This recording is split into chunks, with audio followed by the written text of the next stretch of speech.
اهلا بيكم اصدقائي وحبايبي مع ممدوح علم نفسك بنفسك. ان شاء الله النهارده احنا هنجاوب على بعض الاسئله واسئله مهمه جدا هتفيد الجميع. عايزه دايما اقول لك في بدايه كلامي ما تخافش، كل حاجه بسيطه وانت هتفهم وهتشتغل وتعمل كل حاجه.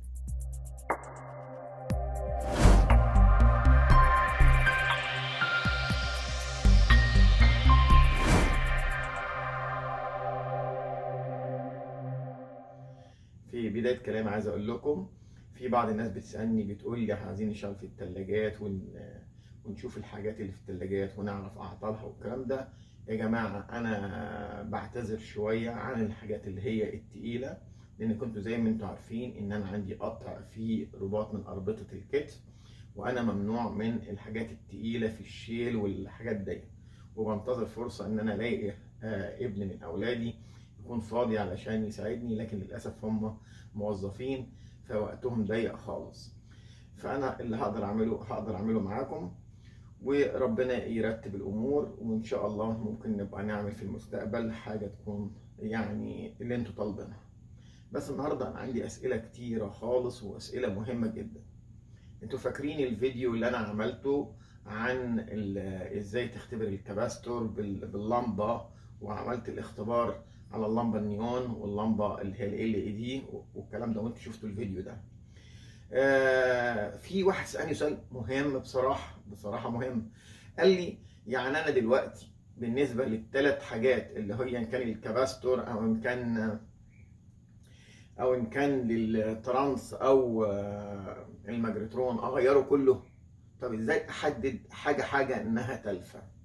طب ما انا ممكن اجي اشغل الاقي الماجنترون ما بيطلعش الشراره. طب يا ترى احدد الماجنترون ولا الترانس ولا الكباستور ولا الدايود؟ سؤال جميل قوي قوي قوي قوي، وده اللي خلاني ان انا هعمل الفيديو ده النهارده على اساس ابين لك ازاي تختبر حاجه. اهم حاجه في الاختبار هتبقى ايه؟ هتبقى الترانس. ما هو لو الترانس داخل له 220 او 110 وجيت انت شغلت واللمبه نورت، يعني معنى كده ان كل شيء بعد الترانس شغال. طيب الترانس نختبره ازاي؟ طبعا احنا قلنا بالقياس، لكن لما تيجي تقيس الخارج بتاع الترانس ما ينفعش، لان في الترانسات بتبدا الخارج بتاعها من 2.1 كيلو فولت ل 2.5 كيلو فولت. عايز اقول لك المقدمه بتاعتي دي اللي هتبني عليها الشغل. اوعى انك انت ما تسمعش المقدمه اللي انا بقولها لك، لان انا بقولها لك علشان اسهل عليك وابسط عليك، عشان ما تدخلش في العمل على طول وانت تقول طب دي ايه. لا، انا مش عايزك تسال، انا بوضح لك كل شيء، وانا عارف الاسئله اللي في دماغك، وبناء عليها انا بقدر ان انا اعمل لك الفيديو عشان يوصل لك بكل سهوله. طيب ازاي بقى نشتغل بقى، ندخل في الموضوع. ازاي نشتغل ونعرف ان الترانس ان كان سليم ولا بايظ؟ هقول لك على تجربة جميلة خالص، بس دي عايزك تكون فيها حريص جدا عشان هي تجربة خطر. هي بسيطة وانت تعملها، يعني انا بقولها لك بسيطة، بس الخطأ فيها وعدم انك انت تشغل دماغك ده غلط. فاحنا دايما اقول لك احذر احذر احذر في الحاجات اللي انا بعملها ديت. اولا الحاجات اللي انا هعملها لك دي حاجات يعني انا بالنسبه لي سهله بناء على الخبره، لكن انا برضو عايز اوصلها لك بامور سهله وبسيطه. شوف، احنا عندنا 10 اسئله على فكره، ده اول سؤال انا هبدا بيه، وبعدين هنشوف الباقي ان كان عندنا وقت يعني. عايزك تاخد بالك من الشرح اللي انا هشرحه لك ازاي ان احنا نختبر الترانس. تعالى هرسم لك الترانس وهبسط لك كل الامور بحيث كل حاجه تبقى سهله بالنسبه لك. تعالى نجرب كده. انا مهم قوي تعرف ان الصاج بتاع الترانس اللي هو هنقول كده مربع اهو، ادي هنعتبره ده الصاج بتاع الترانس، فيه الاربع مسامير اللي هم بيتثبتوا في الميكرويف. خد بالك من اللي انا برسمه ده. الترانس بيبقى فيه ثلاث ملفات. ملف اللي هو بتاع دخل الفولت، ملف بتاع الهاي فولتج، والملف الثالث اللي هو الملف اللي بيدخل على الماجنترون. تعال نقسمه هنا ونعرف القصة ايه. لو انا عملت كده اهو، ده ملف سلك اللي بيدخل له الاي سي اللي هو 110 فولت، او اي سي 220 فولت. ماشي، متفقين؟ يا 110 لو انت قاعد في اوروبا او في امريكا، او السعوديه مثلا دوله عربيه من اللي هي بتستخدم 110 فولت، او في دوله بتستخدم ال 220 فولت، يبقى احنا هنقول الملف ده 220 فولت لو في دوله عربيه.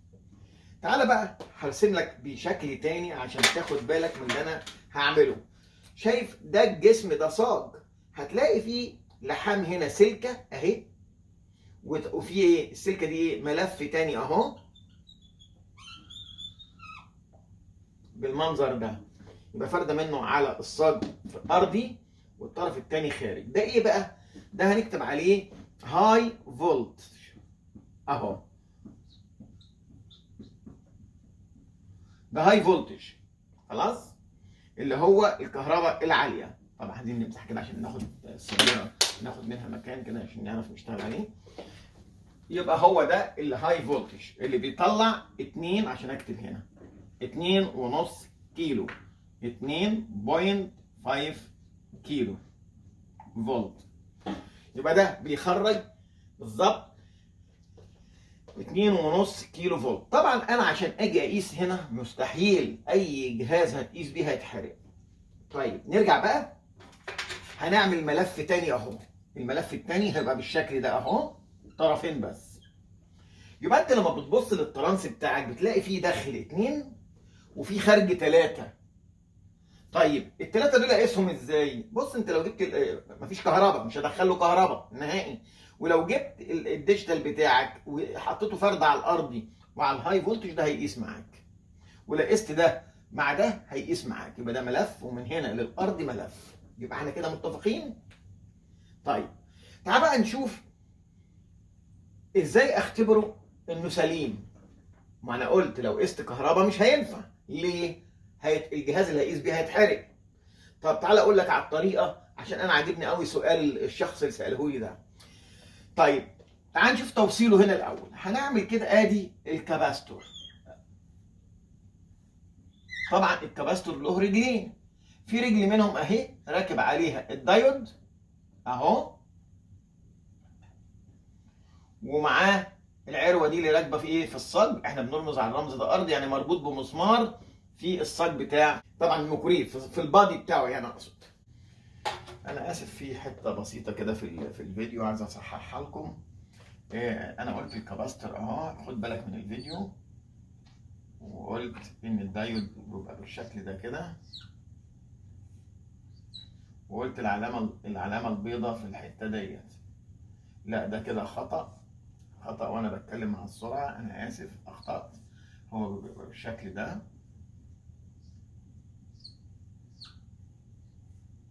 ده الصح اللي انا بقول لك عليه. العلامه البيضاء هنا اللي هي دي بتبقى في الجسم مربوطه بمسمار، وانت لو بصيت للدايود نفسه هتلاقيه معمول بالشكل ده. هنقول كده ادي العلامه البيضاء وادي المسمار. الجنب التاني ده بيبقى فيه كليبس راكب كده، كليبس وبالشكل ده عشان يركب فيه الكاباستور. هي دي كل الفكره، ان ده الخطا البسيط. وكنت انا عامل برضو الكاباستور بالشكل ده كده، افتكر كنت عامله بالشكل ده كده، ولو تفتكروا انا كنت عامل كده.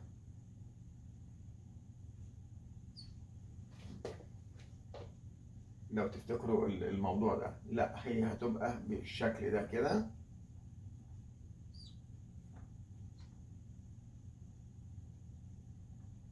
بالشكل ده.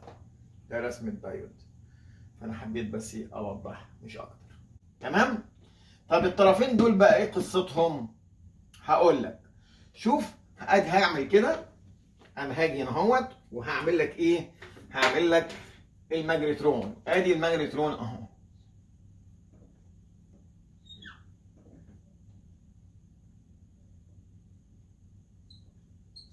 طبعا انا اخر دراعي هو هنا، انا ما اقدرش ارفع دراعي لفوق، فهو ده اللي انا شغال على التعليمات يعني. شوفوا الفرده دي دخلت هنا اهي وطلعت اهي زي ما انت شايف، وهنا يعني الفرده دي جمعت مع الفرده دي وطلعت فوق هنا، اللي هم بيعتبروا الفردتين. طيب طب في فرده تانية اهي، الفرده التانية دي هتروح فين؟ طيب عايزين نعرف الفرده التانية دي هتروح فين عشان تبقى انت فاهم. مش عند الكاباستور، لا هنا لا. امال رايحه فين؟ ادي الفرده الثانيه طالعه اهي في الماجنترون. خد بالك عشان في بعض الناس سالوني هي الفرده دي هنا ولا الفرده دي، ملخبطين. لا، يبقى الفيشه اللي طالعه هيبقى طالعه فيشه تروح راكبه هنا على طول. الفيشه دي طرف راكب هنا اهو في الماجنترون، والطرف الثاني بتاع الماجنترون نازل على الكباستور، فبيبقوا يعني داخله هنا ونازله في نفس الوقت هنا. سهله. طيب الهاي فولتج بقى رايح فين؟ خد بالك بقى من الهاي فولتج عشان ناخد بالنا منه. ال 2.5 كيلو اهي مشي معايا اهو وراح الطرف الثاني ده. اتفقنا؟ طيب لو ده تالف يبقى كل ده مش هيشتغل معاك، لازم تفهم الكلام ده. ده تالف يبقى كل الكلام ده مش هيشتغل معاك. طب انا اعمل اختبار لده ازاي؟ هو ده الكلام اللي احنا هنتكلم عليه دلوقتي. هو ده المهم اللي هنتكلم عليه دلوقتي. تعال هنمسح الكلام ده كله وهقول لك هنعمل ايه. انا همسح كل الكلام ده، انا مش عايز غير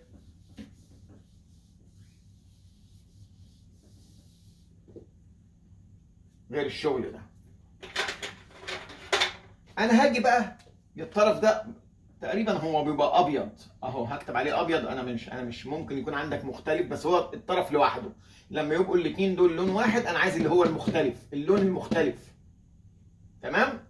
هاجي اعمل ايه بقى؟ شوف انا هوريها لك عامل كده. انا جبت حته بلاستيكه اهي، خد بالك، وفي سلك اهو زي ما انت شايف اهو. عملت فيه ايه؟ هوريه لك على السبوره افضل. ادي جبت حته بلاستيك اهي، ماسوره بلاستيك، وكل ما تجيبها اطول كل ما تبقى امان ليك. ورحت جايب حته سلكه ورحت لاففها كده. بادي طرف وطرف. طيب وبعدين هتعمل بيهم ايه يا ممدوح؟ اقول لك نعمل بيهم ايه. شوف انا هقصر دي شويه كده، عايز اقصر دي السلكه دي اقصرها هنا. طب هعمل ايه بيها ديت؟ اقول لك تعمل ايه، ماليش دخل بالملف اللي تحت، وهاخد ملف اللي هو الهاي فولتج اللي هو لونه مختلف عن الاثنين دول.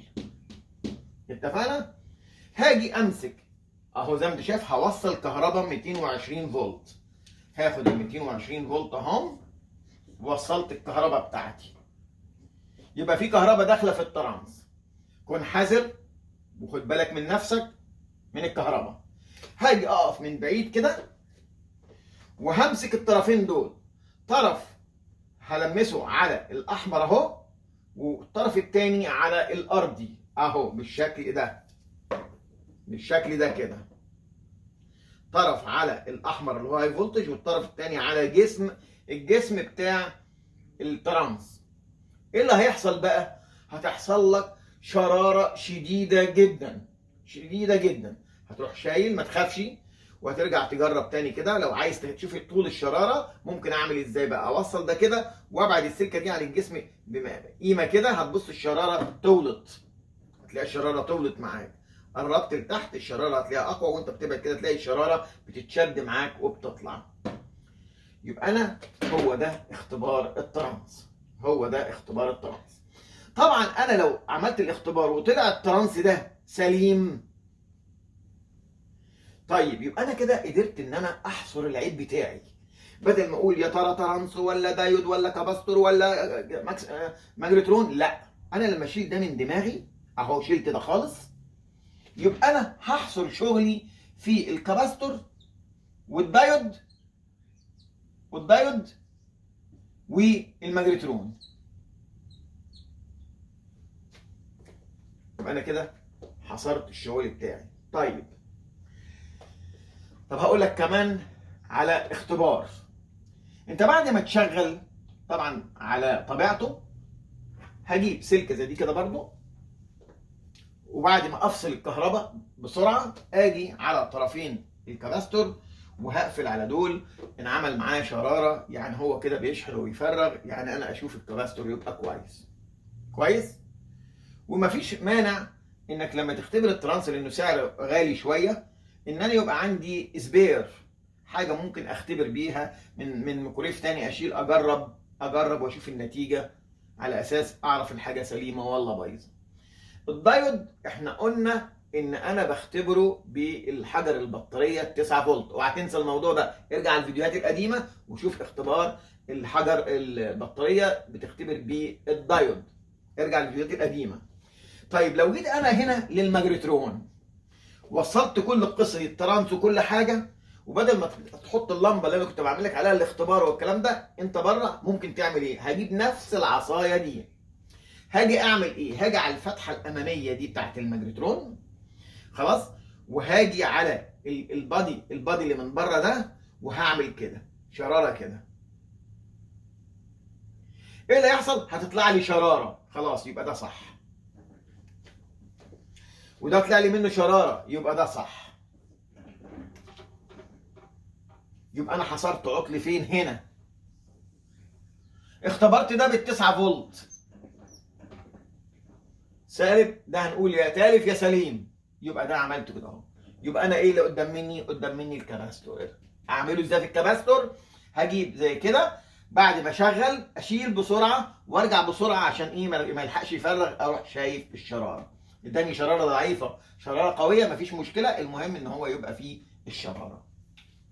وبكده يبقى انا قدرت احدد ازاي ان انا اجرب بتجربه عمليه، ازاي احدد ايه اللي تالف عندي من الحاجات ديت.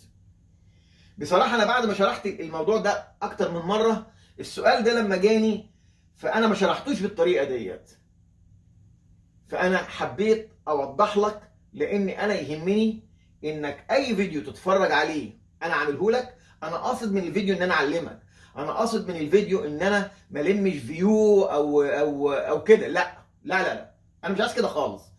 انا رسالتي ليكم ان انا اعلمكم، دي رساله انا خدتها على نفسي، ان انا اعلم. ليه؟ انا شايف غلا المعيشه، وشايف الناس عايشه ازاي، والدنيا صعبه عليهم، فانا بعلمك عشان انت تستفاد، عشان انت تقدر تعمل حاجه بيتك، حاجه صاحبك، حاجه ممكن تبقى مهنه. فانا بشرح لك بالامانه من قلبي، عشان انا عايز اوصل لك المعلومات. هو ده اللي يهمني في كل فيديوهاتي اللي انا بعملها. خلاص كده خلصنا. تعالى بقى نعمل تجربه عمليه عشان اعرفك ان كلامي اللي انا بقوله لك هنطبقه ونقدر نستفاد منه. كده بقى هنختبر الطريقه بتاعتنا عملي، زي ما عملناها على السبوره نظري نعملها عملي.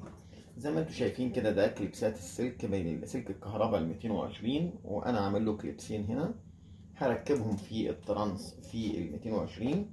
بس الاول عايز اوري لك حاجه مهمه قوي في الترانس عشان تعرف الهاي فولتج. مهم قوي انك انت تعرفه.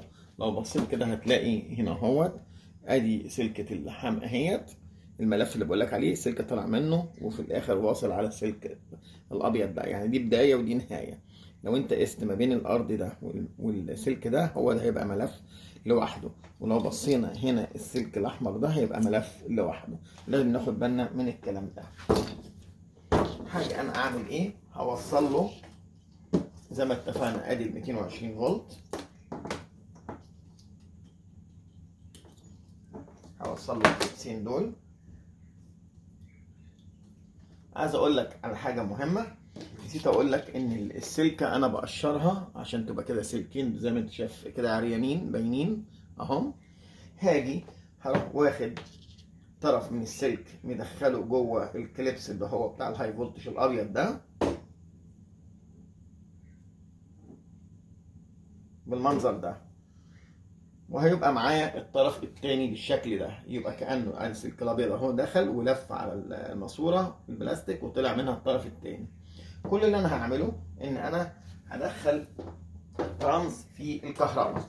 عايزك تكون حذر وتاخد بالك اهو، وصلت. هرجع اخد الطرف التاني ده واروح على الجسم واعمل الاختبار بتاعي بالشكل اللي انتوا شايفينه ده. هو ده الاختبار اللي انا بعمله علشان اتاكد من سلامه الترانس. وبكده يبقى انا قدرت ان انا اوصل لك معلومه نظري على السبوره وعملي زي ما انت شايف كده. ندخل بقى على السؤال بتاع الترانس، الفرق ما بين الترانسين اللي 3 طرف وال2 طرف يشتغل فيه. يبقى بالطريقه ديت انا قدرت ان انا اتاكد من سلامه الترانس. يبقى احنا كده متفقين على شغلنا نظري وعملي. في سؤال تاني مهم برضو في موضوع الترانس عشان نخلص منه، عشان انا ما اشرحش الترانس ده تاني بشكل تاني. في واحد بيقول لي انا عندي ترانس 3 طرف في ال 220 فولت، وفي ترانس تاني بيبقى 2 طرف. هل ممكن ان انا اركب الترانس ال3 طرف مكان ال2 طرف؟ انا بقول لك طب ازاي يركب؟ هنرجع تاني على السبوره، هنشرحه نظري ونرجع تاني للعملي عشان تتاكد من الشرح والكلام اللي بقوله لك. صدقني انا مش عايزك اي كلمه بتخرج من فمي انك ما تسمعهاش. اسمع عشان تستفيد. النظري هيفيدك قوي في العمل اللي انا بعمله. مع بعض على السبوره نشوف موضوع الترانس التاني. هنرجع للسؤال التاني وهنشتغل عليه. انا عندي 10 اسئله، انا هكتفي باجابه السؤالين دول علشان ما اطولش عليكم الفيديو، الا اذا انتم في تعليقاتكم طلبتوا مزيد من اجابه على الاسئله.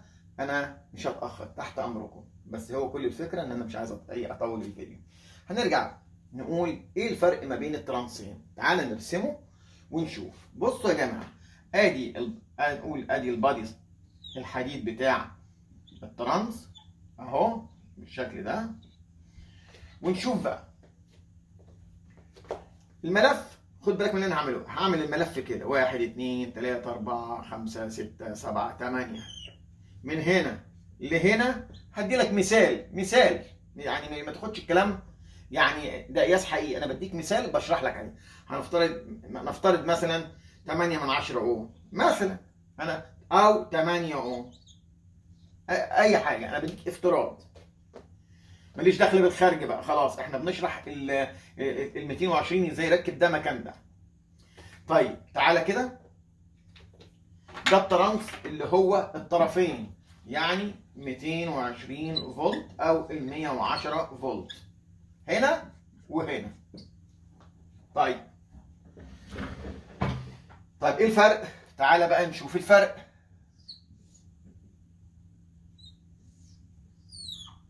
خد بالك مهم قوي اللي انا ده هقوله لك ده. ادي ال4 مسامير برضو، خد بالك اللي هرسمه. ادي رجل اهي ملف،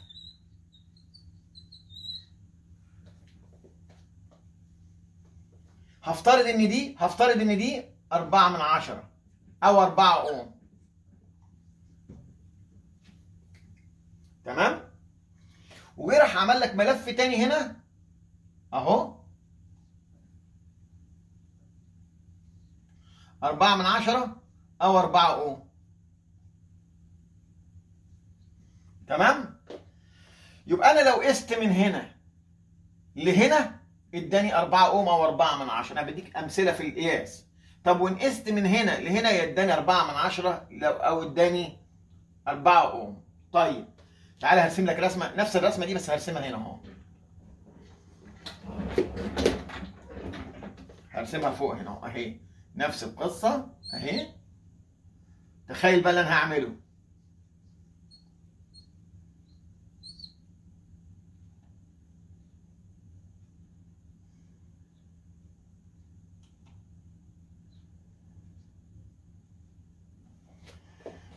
ادي طرف كليبس 2 3. من هنا لهنا هيديني 8 اوم او 8 من 10 اوم. يبقى احنا لو بصينا تحت هنا، من هنا لهنا 4 ومن هنا لهنا 4. طيب لو خدت بقى من هنا لهنا وسبت ما هنا دول مشبوكين مع بعض، يبقى ارالي كل الطول ده قاسه زي ما قاس كل الطول ده. الطول ده كله 8. يبقى هم كده الاربعه زائد 4 الاثنين متجمعين مع بعض في الكليبس ده، يبقى هنا زائد هنا يساوي 8. يبقى انا لما احب اوصل الترانس ده مكان الترانس ده اعمل ايه؟ ماليش دخل باللي في النص دي خالص، وهوصل من الطرف ده مع الطرف ده ال 220 فولت. كده متفقين ولا اوضحها تاني؟ يبقى الطرف الاولاني ده مع الطرف الثاني ده اداني 4. الطرف ده مع الطرف ده اداني 4. طب لو خدت الطرف الاولاني مع الطرف الاخير هيديني كام؟ هيديني 8 اوم. يبقى هو ده اللي انا عايزه. يبقى انا ممكن اركب الترانس ده مكان الترانس ده، اخد الطرف الاولاني مع الطرف الاخراني، وبكده يبقى انا خدت ال 8 اوم واقدر ان انا اشغله مكان الترانس التاني. كده احنا هنعمل التجربة اللي هي العملي بتاعت الترانس الاتنين طرف والتلاتة طرف. شوف ده لو بس كده في 3 طرف اهو زي ما انت شايف. السؤال اللي كان بيسأل عليه الاخ، وده الطرف اللي هما الاتنين. احنا جربنا ده امبارح، وطبعا شفنا الهاي فولتج طلعناه ازاي والكلام ده. طب تعالى انا هقول لك على طريقة ظريفة. عايزك تشوف الديجيتال كده. هنجيب اللي احنا عارفينه. تعالى بقى نقيس الطرفين دول ونشوف ال 220 دول هيقيسوا معايا كام اهم كده. شوف قايسين 7/10 زي ما انت شايف كده، 7/10. شوف بقى الترانس ده لو بصينا فيه حاجة مهمة أوي أقول لك عليها. شوف ادي طرف ملف اتلف ورجع ايه بقى في النص هنا، والطرف التاني اللي زي ما اتلف ورجع اتقابل هنا. يبقى البداية والنهاية الملف بالكامل. البداية وفي النص ده نص ملف، والنص والجزء اللي وراني ده نص ملف.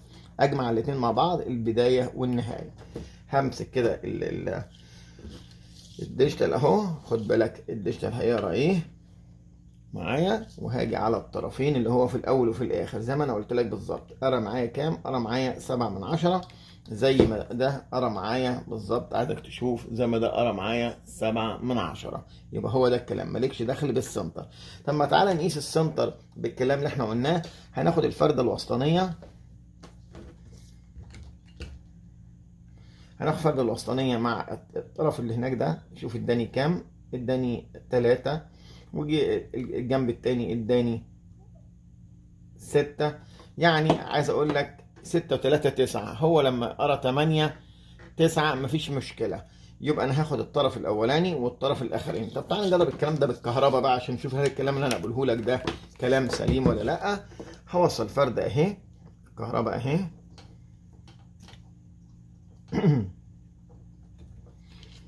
كده ادي ال 220 والفردة الوسطانية انا سبتها خالص. خد بالك من الكلام ده. وهنجيب القصة بتاعتنا ديت اللي احنا عارفينها، وتعالى نجرب مع بعض ونشوف النتيجة. هل الكلام اللي انا بقوله لك ده الكلام ده صح ولا لا؟ طبعا هنجيب الفردة البيضاء زي ما اتفقنا، هنحط لها السلكة اللي احنا عاملينها ديت تيست، وهنجيب فيشة الكهرباء هنوصلها. ودايما تخليك حريص ومن بعيد كده، وارجع اعمل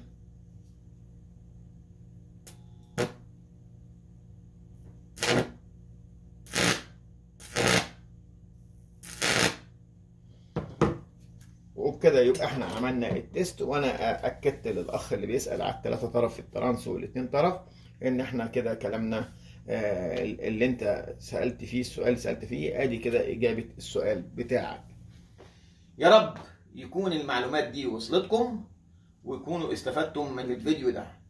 بصراحة أنا الأسئلة التانية كتير. أنا ممكن يعني أقول لك في واحد بيقول أنا عندي الميكرويف اللي ما بين الإزاز والباب دخل حشرات، فإزاي أفتحه من الداخل وأنضفه؟ هنعمل فيديو الكلام ده. في أسئلة كتيرة جت بتقول إن أنا عندي الغسالة الأوتوماتيك بيحصل لما بتيجي تسحب الصابون من الدرج المية بتطلع بره وبتنزل تسيل من الدرج وتبهدل الدنيا. دي من ضمن الأسئلة. هي في أسئلة كتيرة قوي بصراحة. وفي واحد بيقول أنا لما بفتح بشغل الميكرويف بلاقيه شغال على طول.